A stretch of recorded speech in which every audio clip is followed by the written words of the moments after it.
काफी टाइम बाद एक ऐसा आईपीओ आया है जिसमें आप एक ही पैन के अंदर दो दो एप्लीकेशंस लगा सकते हो। मतलब इस आईपीओ में आपको शेयर होल्डर कोटा मिलने वाला है। तो हम बात करने जा रहे हैं doctor Agarwals health care limited के आईपीओ के बारे में, और इस वीडियो में हम इस आईपीओ की डिटेल्ड एनालिसिस करने वाले हैं। सबसे पहले एज यूजुअल अपने देखेंगे आईपीओ के ओवरऑल डिटेल्स को, फिर अपने जानेंगे कि कंपनी किस चीज के बिजनेस में, फिर अपने कंपनी के फाइनेंशियल्स को देखेंगे, ये देखेंगे कि कंपनी किस वैल्यूएशन पर ये आईपीओ लेकर आई है। एंड ऑफ कोर्स इस वीडियो में मैं ये भी बताऊंगा कि शेयर होल्डर कोटा काम कैसे करता है और आप कौन कौन से कैटेगरी में कितने एप्लीकेशंस लगा सकते हो। फाइनली मैं ये भी बताऊंगा कि करंटली इस आईपीओ का ग्रे मार्केट प्रीमियम क्या चल रहा है और मैं इस आईपीओ में क्या करने वाला हूँ, अप्लाई या फिर अवॉइड। तो पूरी वीडियो को एंड तक ध्यान से सुनना क्योंकि ये वीडियो काफी ज्यादा नॉलेजेबल होने वाली है। और अगर आपने एंड तक इस पूरी वीडियो को देख ली तो आई एम डैम श्योर आपको एटलीस्ट इस आईपीओ से रिलेटेड और कोई भी दूसरी वीडियो देखने की जरूरत नहीं पड़ेगी। तो एज यूजुअल सबसे पहले बात कर लेते हैं आईपीओ के टाइमलाइन के बारे में। तो ये आईपीओ 29 जनवरी यानी कि वेडनेसडे को खुलने वाला है और बंद 31 जनवरी को हो जाएगा, यानी कि बजट के एक दिन पहले। ये आईपीओ की अलॉटमेंट 3 फरवरी को अनाउंस हो जाएगी और जिन्हें भी अलॉटमेंट नहीं मिला उन्हें उनका रिफंड 4 जनवरी ऑनवर्ड्स मिलना स्टार्ट हो जाएगा। फाइनली आईपीओ 5 फरवरी को अपने इंडियन स्टॉक मार्केट में लिस्ट हो जाएगी। यहाँ एक शेयर का face value 1 rupees per share का होगा और यहाँ प्राइस बैंड 382 से लेकर 402 पर शेयर का है, यानी कि आपका कट ऑफ प्राइस जिस पे आपको ये आईपीओ अप्लाई करना पड़ेगा वो 402 रुपए पर शेयर का हो जाता है।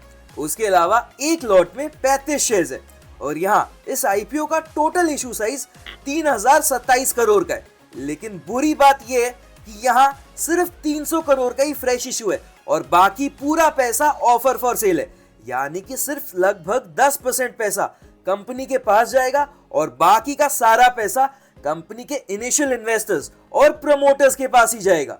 तो ये इस आईपीओ की एक नेगेटिव बात है। उसके अलावा क्योंकि एक मेन बोर्ड आईपीओ है तो इसकी लिस्टिंग बीएसई और एनएसई दोनों पे ही होगी। अब बात करें रिजर्वेशन की तो रिटेल कैटेगरी वालों के लिए एज यूजुअल 35% का कोटा रिजर्व्ड है, एचएनआई वालों के लिए 15% और क्यूआईबी के लिए 50%। अगर आप रिटेल कैटेगरी में अप्लाई करोगे तो आपको मिनिमम एक लॉट के लिए अप्लाई करना पड़ेगा, जिसमें जैसा कि मैंने बताया 35 शेयर्स होंगे और यहाँ आपका मिनिमम इन्वेस्टमेंट अमाउंट 14,070 रुपए का होगा।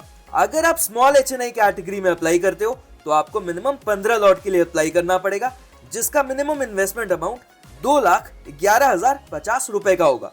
और इसके अलावा अगर आप बिग एचएनआई कैटेगरी में अप्लाई कर सकते हो तो आपको मिनिमम 72 लॉट्स के लिए अप्लाई करना पड़ेगा, जिसका मिनिमम इन्वेस्टमेंट अमाउंट 10,13,040 रुपीज का होगा। प्रमोटर होल्डिंग की बात करूं तो आईपीओ आने से पहले प्रमोटर्स के पास लगभग 38% का स्टेक था, जो कि आईपीओ आ जाने के बाद 32-33% के आसपास रह जाएगा, जो कि काफी कम है। एंड ऑब्वियसली ये और एक नेगेटिव पॉइंट है।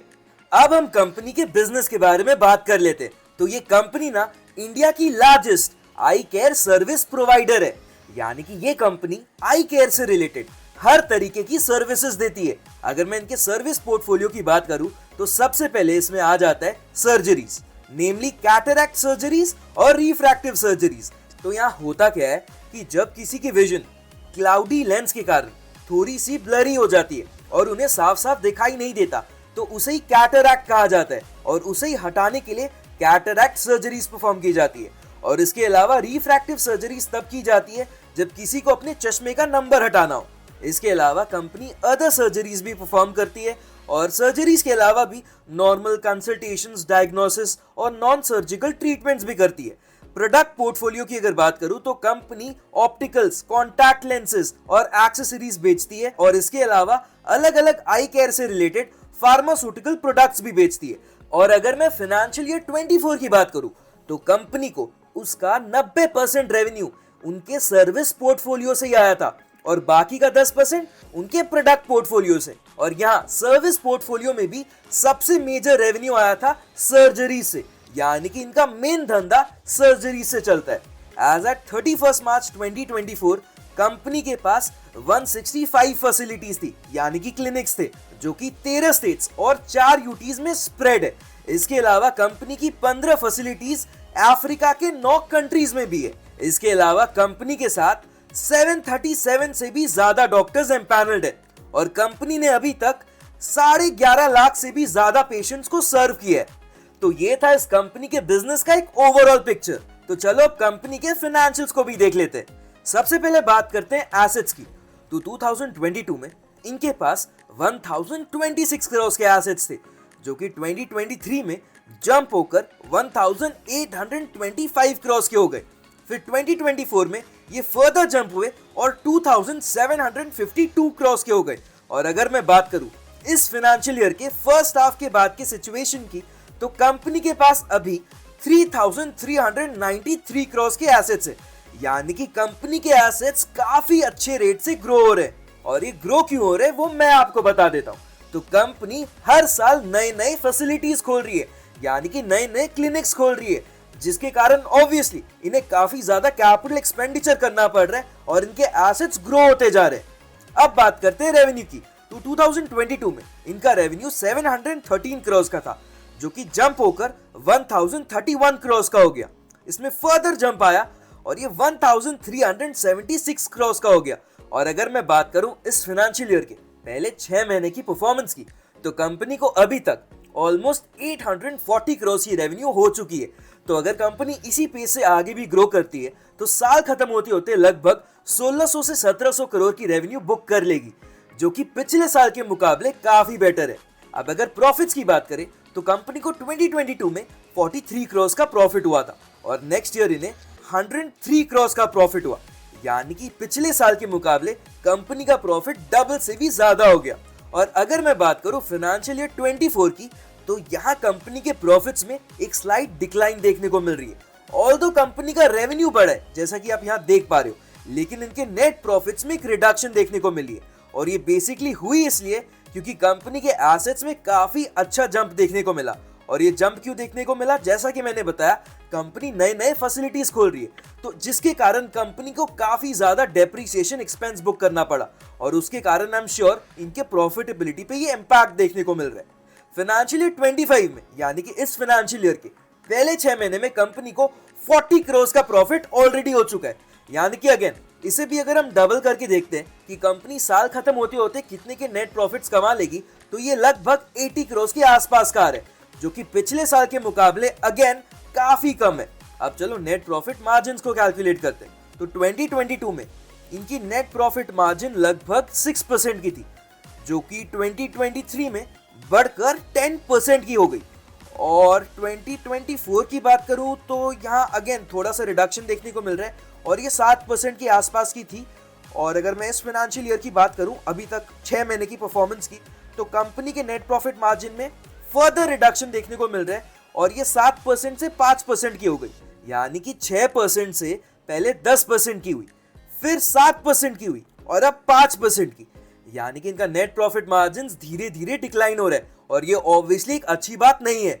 इसके अलावा अगर हम बात करें कंपनी के रिजर्व्स एंड सरप्लस की, तो ये ईयर ऑन ईयर ग्रो करता जा रहा है और 30 सितंबर को इनका रिजर्व्स एंड सरप्लस 1500 करोड़ का था। इसके अगेंस्ट कंपनी की करंट बोरोइंग्स 373 करोड़ की है।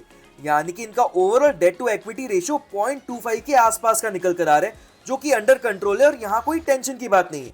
कंपनी का रिटर्न ऑन इक्विटी 9% का है और return on capital employed almost 15% का। यानी कि ये दोनों ही रेशियोज ठीक ठाक है, ज्यादा कुछ खास नहीं है इनमें। अब चलो बात करते हैं कंपनी के वैल्यूएशंस की। तो कंपनी आईपीओ 12,700 करोड़ की वैल्यूएशन पर लेकर आ रहे हैं और इनका pre IPO price earning ratio 130 का है। और अगर मैं price to book value ratio की बात करूं तो ये 8 के आसपास का है। अब ये दोनों ही रेशियोज ज्यादा है या फिर कम, वो अपने तभी कमेंट कर पाएंगे जब अपने इस कंपनी को इसके बाकी के कॉम्पिटिटर्स के साथ कंपेयर करके देखेंगे। तो चलो एक बार इनका पीयर कंपैरिजन कर लेते हैं। तो कंपनी ने यहाँ अपने आरएचपी में अपने अलावा 8 लिस्टेड कंपनीज के नाम शामिल किए। सबसे पहला अपोलो, फिर Max, Fortis, Global Health, Narayana Hrudayalaya, Krishna institute, Aster DM, Rainbow children's Medicare. सबसे पहले प्राइस अर्निंग रेशियो को देख लेते हैं। तो यहाँ आप देख पाओगे कि सबसे ज्यादा प्राइस अर्निंग रेशियो है Aster DM health care limited का और सबसे कम प्राइस अर्निंग रेशियो है नारायणा हृदयालय का। और अपनी company doctor Agarwal health care limited की प्राइस अर्निंग रेशियो है 130 का। यानी कि प्राइस अर्निंग रेशियो के मामले में तो कंपनी काफी ज्यादा वैल्यूएशन पर ये आईपीओ लेकर आई है। अब अगर बात करें price to book value ratio की, तो यहाँ सबसे ज्यादा price to book value ratio है ग्लोबल हेल्थ लिमिटेड का और सबसे कम फोर्टिस हेल्थ केयर लिमिटेड का, और अपनी company doctor Agarwal health care limited का price to book value ratio 8 का है। यानी कि price to book value ratio के मामले में भी कंपनी काफी एक्सपेंसिव दिख रही है। चलो अब ये जान लेते हैं कि कंपनी इस आईपीओ के फ्रेश इशू से जो पैसे उठाने जा रही है, यानी कि वही 300 करोड़, उन पैसे से कंपनी आखिर करेगी क्या। उसके बाद अपने बात कर लेते हैं शेयर होल्डर कोटा के बारे में। तो कंपनी 300 करोड़ से सबसे पहले अपने बोरोइंग्स को कुछ हद तक रीपे करेगी, जो कि ऑब्वियसली एक अच्छी बात है, क्योंकि इससे होगा ये कि कंपनी को आगे आने वाले सालों में कम इंटरेस्ट देना पड़ेगा, यानी कि कंपनी की प्रॉफिटेबिलिटी पे एक पॉजिटिव इंपैक्ट पड़ेगा। उसके अलावा कंपनी कुछ पैसों से अपने ही सेक्टर की छोटी मोटी कंपनीज को अक्वायर करेगी और बाकी के पैसे जनरल कॉर्पोरेट पर्पस और इस आईपीओ के इशू एक्सपेंस को मीट करने के लिए यूज करेगी। अब चलो, इससे पहले मैं इस आईपीओ की करंट ग्रे मार्केट प्रीमियम बताऊं, चलो एक बार इस आईपीओ की शेयर होल्डर कोटा को डिस्कस कर लेते हैं। तो कंपनी की subsidiary company doctor Agarwal eye hospital limited already एक लिस्टेड कंपनी है, और अगर आपके पास इस कंपनी के एक भी शेयर है तो आप शेयर होल्डर कोटा के लिए एलिजिबल माने जाओगे, यानी कि आप एक ही पैन से दो एप्लीकेशन लगा पाओगे। इसका मतलब ये है कि आपकी अलॉटमेंट की चांसेस काफी ज्यादा बढ़ जाएगी। लेकिन यहाँ ट्विस्ट ये है कि आप शेयर होल्डर कोटा के लिए तभी एलिजिबल माने जाओगे अगर आपके पास इस कंपनी की एक भी शेयर आरएचपी फाइलिंग डेट को थी। यानी कि देखो, कंपनी का आरएचपी फाइल हुआ 23 जनवरी को, तो मतलब ये हुआ कि अगर 23 जनवरी 2025 को आपके पास doctor Agarwal eye hospital limited का एक भी शेयर था तो आप शेयर होल्डर कोटा के लिए एलिजिबल माने जाओगे। लेकिन अगर आपने इस कंपनी की शेयर 23 जनवरी या उसके बाद खरीदा है तो सॉरी टू से आप शेयर होल्डर कोटा के लिए एलिजिबल नहीं माने जाओगे। तो उस केस में आप एज यूजुअल या तो रिटेल कैटेगरी में या फिर सिर्फ एचएनआई कैटेगरी में अप्लाई कर सकते हो। बट अगर आपने 23 जनवरी के पहले ही इस कंपनी का एक भी शेयर खरीद लिया था, तो क्योंकि आप शेयर होल्डर कोटा के लिए एलिजिबल हो, तो आपके पास यहाँ 5 अलग अलग ऑप्शंस होंगे। सबसे पहला ऑप्शन, आप सिर्फ रिटेल कैटेगरी में अप्लाई कर सकते हो। उसके अलावा आप यूजुअल एचएनआई कैटेगरी में अप्लाई कर सकते हो। तीसरा ऑप्शन, आप सिर्फ शेयर होल्डर कोटा में अप्लाई कर सकते हो। चौथा ऑप्शन, आप शेयर होल्डर कैटेगरी के अलावा रिटेल कैटेगरी में भी अप्लाई कर सकते हो, यानी कि एक ही पैन से दो एप्लीकेशन। और उसके अलावा फिफ्थ ऑप्शन जो आपके पास है वो ये कि आप शेयर होल्डर कोटा के साथ साथ एचएनआई कैटेगरी में भी अप्लाई कर सकते हो। अगर आपका लक बहुत अच्छा हुआ तो ये भी हो सकता है कि आपको दोनों कैटेगरीज में अलॉटमेंट मिल जाए या फिर किसी एक में।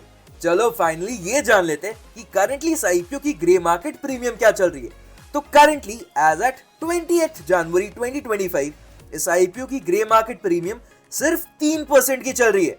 और जैसा कि आप यहाँ देख पा रहे हो, कंपनी का ग्रे मार्केट प्रीमियम दिन पे दिन कम ही होता जा रहा है। तो यार ग्रे मार्केट में तो इस आईपीओ की एज सच उतनी डिमांड नहीं बन रही है, और उसका रीजन आप समझ ही गए होंगे, इतनी ज्यादा हाई वैल्यूएशंस। तो अब बात कर लेते हैं कि मैं इस आईपीओ में क्या करने वाला हूं। तो देखो, सेक्टर तो काफी अच्छा है, क्योंकि यार अपने डिजिटल एरा में जी रहे, जहां अपने सारा दिन कंप्यूटर्स, लैपटॉप्स और फोन के सामने ही बैठे रहते। तो आगे चलकर ज्यादातर सभी को कोई ना कोई आई रिलेटेड इशू तो होनी ही है, मुझे ही देख लो। अब अगर बात करें इनके फाइनेंशियल्स की, तो इनकी फाइनेंशियल्स ओवरऑल एक अच्छी पिक्चर ही दिखा रही है। इनका revenue year on year grow हो रहा है, एसेट्स काफी स्पीड से ग्रो हो रहे हैं, क्योंकि कंपनी जल्दी जल्दी अपनी नई नई फैसिलिटीज खोल रही है। प्रॉफिट्स पिछले 2 साल से थोड़ी कम जरूर हो रही है, लेकिन यहाँ कोई टेंशन की बात नहीं है, क्योंकि रीजन मैंने आपको बता ही दिया है। और ग्रेजुअली जैसे जैसे इंटरेस्ट कमेगा और डेप्रिसिएशन एंड एमोर्टाइजेशन का खर्चा कमेगा, तो कंपनी वापस से एक अच्छी खासी प्रॉफिट्स में भी ग्रोथ दिखाने लगेगी। कंपनी इस आईपीओ के पैसे से अपने डेट को भी रीपे करने वाली है कुछ हद तक, जिससे कि इनकी ओवरऑल फाइनेंशियल हेल्थ और भी ज्यादा इंप्रूव हो जाएगी। लेकिन यहाँ मुझे 2 कंसर्निंग फैक्टर्स दिख रहे। सबसे पहला, इनका वैल्यूएशन। कंपनी काफी ज्यादा हाई वैल्यूएशन पर ये आईपीओ लेकर आई है। और दूसरा कंसर्निंग पॉइंट, 90% ओएफएस, यानी कि 90% पैसा कंपनी के एग्जिस्टिंग इन्वेस्टर्स और प्रोमोटर्स के पास जा रहे हैं। तो क्या इन्हें कंपनी के फ्यूचर को लेकर कॉन्फिडेंस नहीं है कि ये अपना इतना ज्यादा माल बेचकर निकल रहे हैं? तो देखो, मैं तो पर्सनली इस आईपीओ में अप्लाई नहीं करने वाला हूँ, नॉट एटलीस्ट अंटिल इनकी जो ग्रे मार्केट प्रीमियम है वो 20% से ज्यादा हो जाए आईपीओ क्लोज डेट तक। बट ऑब्वियसली ये कोई रेकमेंडेशन नहीं है। इस वीडियो में हमने इस आईपीओ की डिटेल्ड एनालिसिस की है एंड आई एम श्योर आपको इस वीडियो से काफी कुछ सीखने को मिला होगा। और यार ये सारी वीडियोस बनाने के पीछे ना काफी ज्यादा रिसर्च और टाइम जाती है। तो अगर आपको मेरा ये वीडियो पसंद आया और अगर आप चाहते हो कि मैं आगे भी ऐसी आईपीओ की डिटेल्ड रिव्यू वीडियोस लाता रहूं तो प्लीज इस वीडियो को लाइक करते जाना। और अभी तक अगर आपने चैनल को सब्सक्राइब नहीं करा है तो प्लीज चैनल को सब्सक्राइब भी कर लेना ताकि आगे आने वाली वीडियोस आपसे मिस ना हो जाए।